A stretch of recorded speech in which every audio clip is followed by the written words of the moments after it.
What if I told you that the night Jesus was born, heaven did something it had never done before?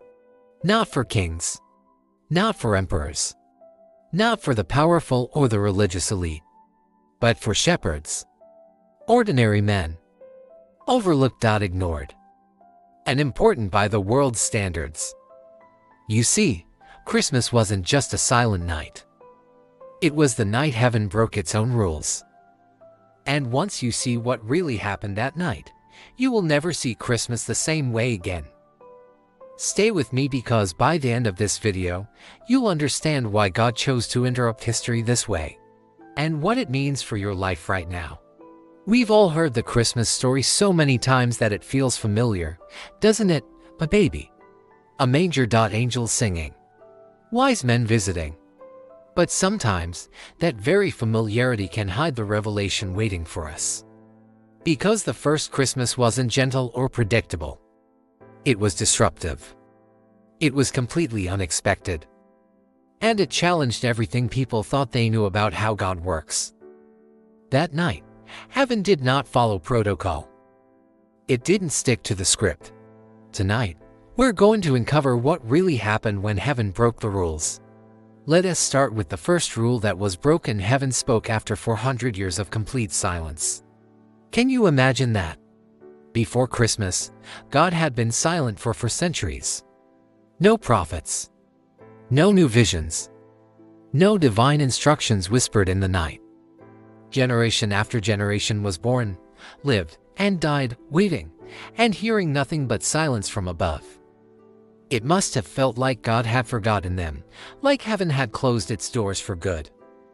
The spiritual atmosphere was dry and desolate. And then, without any warning, heaven spoke.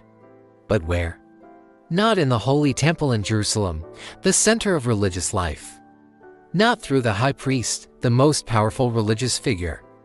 It happened in a field, in the middle of the night. The Bible says, and suddenly there was with the angel a multitude of the heavenly host praising God. Suddenly.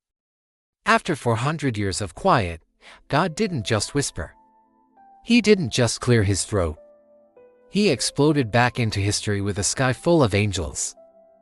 It was a sonic boom of glory that shattered the silence. This teaches us something so powerful about our own lives. God's silence does not mean his absence. A delay in your breakthrough does not mean denial from heaven.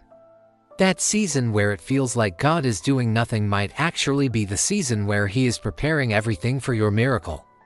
Just when you think he's forgotten you, that's when the sky is about to break open. The second rule heaven broke is just as stunning. They chose the completely wrong audience. If heaven were running a PR campaign and followed human logic, who would get the big announcement? The angels would have appeared to the priests in the temple, the religious scholars who studied the scriptures, or maybe even the kings and rulers in their palaces. The influential people. The important people. But who did they go to instead? Shepherds. In that culture, shepherds were at the bottom of the social ladder. They were often considered unreliable, socially insignificant.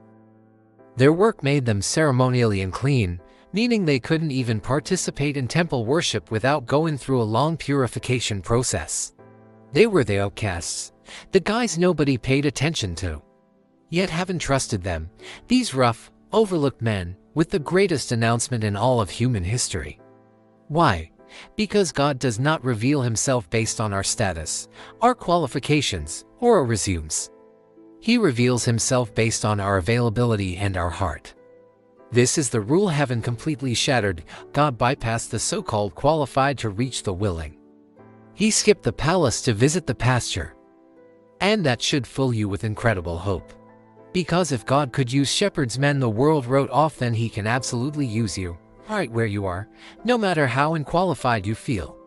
Next, let's talk about the way God himself entered the world. This broke all the rules of power. Think about it.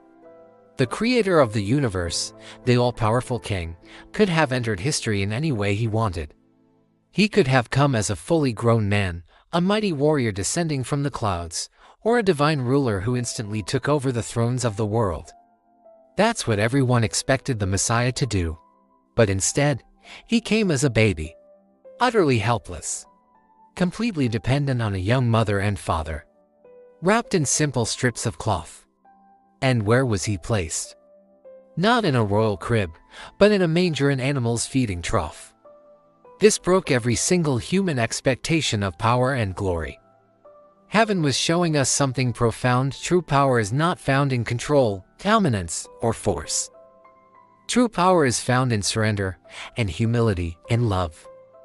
God didn't come to dominate humanity from above. He came to get down in the dirt with us, to restore us from within. That manger wasn't a sign of weakness. It was divine strategy. It was God showing us that His strength is made perfect in vulnerability. The fourth rule heaven broke was announcing peace in a world that was filled with chaos. The world Jesus was born into was not a peaceful place. The Roman Empire ruled with an iron fist and brutal violence. The nation of Israel lived under military occupation and heavy taxation. There was political tension, social unrest, and fear was a constant companion for most people. It was a world of chaos, conflict, and oppression. And right into the middle of all that darkness, the angels declared, "Glory to God in the highest, and on earth, peace." Wait a minute. Peace? What peace? The Romans were still in charge. The injustice was still there. The problems hadn't magically disappeared. But the angels weren't announcing a political peace treaty. They were announcing something far greater. They declared peace not because the war was over, but because God Himself had arrived on the scene. This teaches us one of the most important lessons of our faith. Peace is not the absence of trouble, it is the presence of God. You can have chaos all around you, but if you have God with you, you can have peace within you. And if Jesus brought peace into the chaos of the world back then, He can bring that same supernatural peace into your chaos right now. And finally, the fifth rule heaven broke that night is my favorite. Heaven invited humans into the story. Notice something remarkable about the Christmas narrative. God didn't just put on a divine show for humanity to watch from a distance. He didn't keep the miracle to Himself and the angels. He invited ordinary, flawed people to play key roles. He invited Mary, a young, unknown girl, to carry the Son of God. He invited Joseph, a simple carpenter, to be His earthly father. He invited the shepherds, the outcasts, to be the first witnesses and evangelists.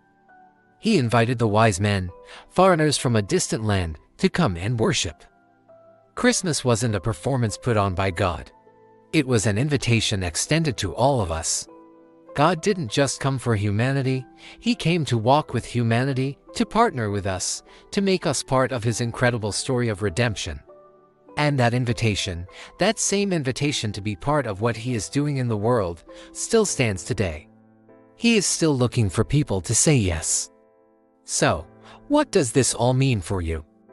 If heaven broke all the rules for the first Christmas, maybe it's a sign that God is about to break some rules in your life, too.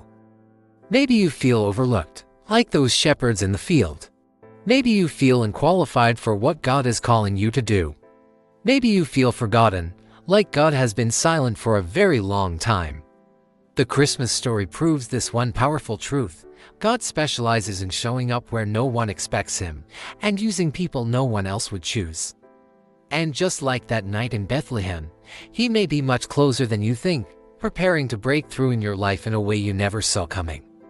The night Jesus was born was not quiet, it was not ordinary, it was not predictable. It was the night heaven broke all the rules of religion, power, and protocols so that humanity could be restored to God. And the same God who stepped into a humble manger is still stepping into the middle of our messy lives today. If this message blessed you and gave you a fresh perspective, do me a favor and like this video. It really helps get this message out to more people. And make sure you subscribe for more weekly faith-building messages that reveal how God is working behind the scenes in your life. And before you go, I'd love to hear from you. Comment below and let me know what part of the Christmas story of heaven breaking the rules speaks to you the most right now. Thank you for watching. Remember, you're not alone and God is not finished with your story.